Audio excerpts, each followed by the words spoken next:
Let's talk about legal issues. What can the owner claim? What can the tenant claim? Well, in my business, the handling of the tenant security deposit is very, very important. There has to be a report in Nevada to the tenant of disbursement of security deposit within 30 days.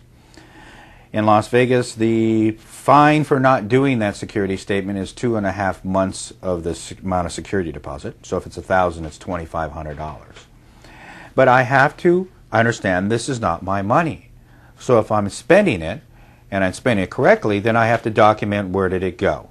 Okay, so if there was a repair to the faucet and it's a tenant's responsibility, that has to be documented. They have to be supplied with a receipt.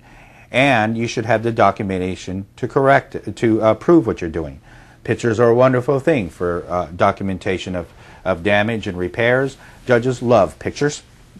They like pictures of just about everything, but a picture is worth 1,000 words. So you want to have pictures. Plus, supplying those pictures may keep you out of court, because when I do the security report showing that I spent X amount of dollars cleaning up the yard, and I present it with the pictures of the damage to the yard, then I probably am not going to go any farther than that if I show you the proof of why. But a lot of people have a tendency of not explaining what they did with the money and why. Now, a lot of my owners also think that anything and everything is the tenant's responsibility. I've seen real estate management companies get in tremendous amount of trouble because they're afraid of their owners and they don't have any client control. So the tenant painted the bedroom blue, and in response they keep the deposit. Keep $1,000 deposit because we painted one room blue. Well, that's not fair. It's not honest. To replace the room and paint it back white is the correct, and just charge them for what it is. But some owners want to keep the money because they really don't have it. Most owners who manage their own property have spent the deposit a long time ago, and now they actually have to take it out of their deposit to refund. Now I have a separate account for all those things that I put all the tenant security deposits in, but the average person has spent it. Okay, and now they don't want to give it back. Could you summarize what the tenant pays for, what the owner's responsibility is as far as the law is concerned? And the law has a lot to do, I think, with the contract. For instance, in Las Vegas, it's typically the customary interpretation of the law that paint is wear and tear. Now, we discussed if you gouge a wall, you write on a wall, you punch a hole in the wall, that can all be charged to the tenant.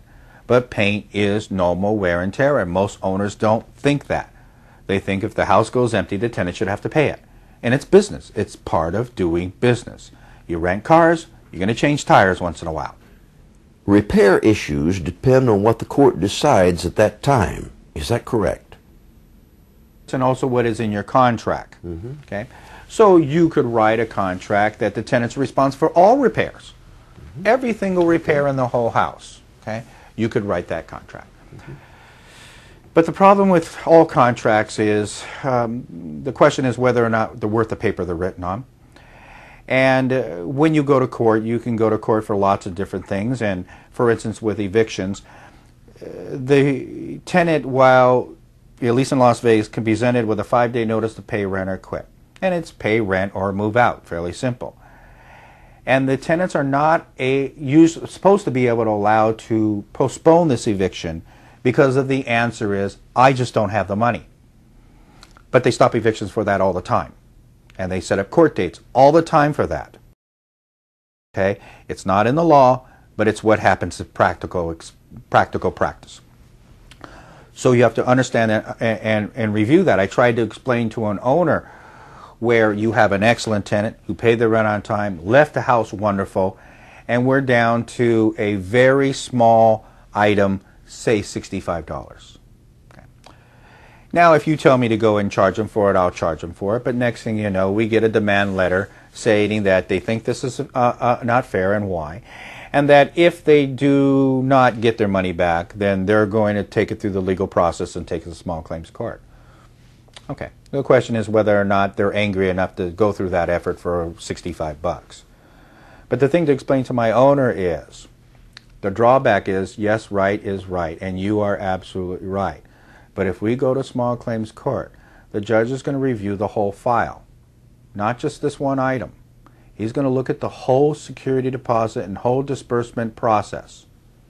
And this could end up costing you more than you thought. And if you and I are sitting in front of a judge with a tenant who paid the rent on time, has good documentation, and all we're arguing over for $65, do you really believe you're going to win? I don't believe we're going to win.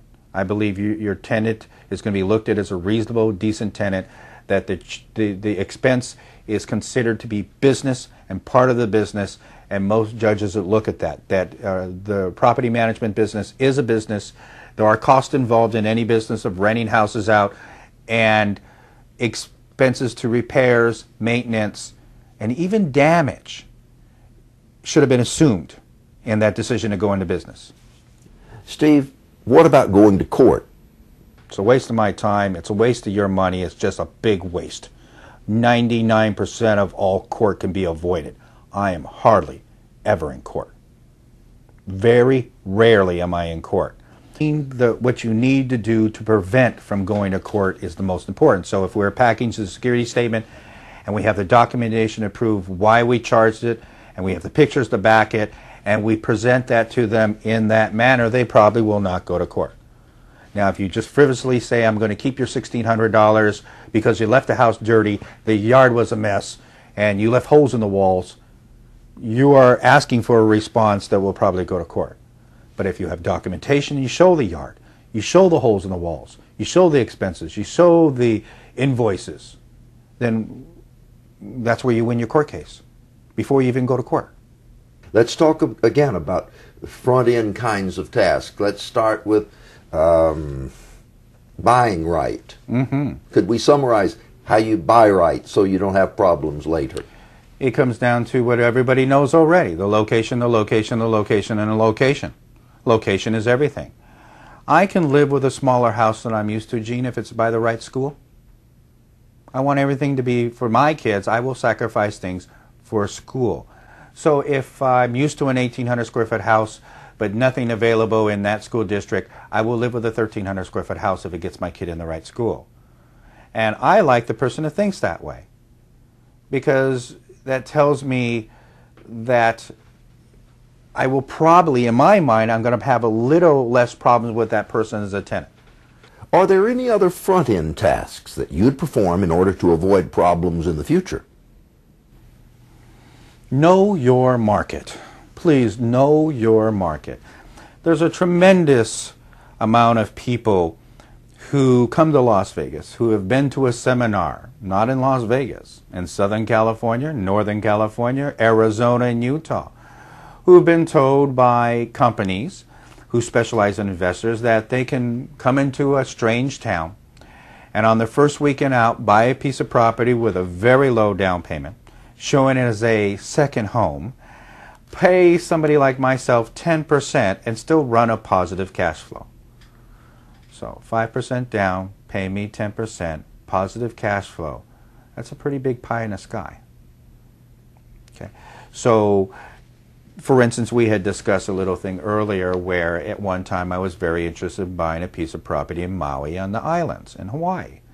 And originally when I first went out there, that house was $1.2 million and it was gorgeous, but at $1.2 million, I'll pass on that one. And then within a year or two later, we had gone back and it had dropped to $850,000. And a few months later, we went back and it was $625,000. So I decided to write an offer, and the offer was based on an investor, 20% down.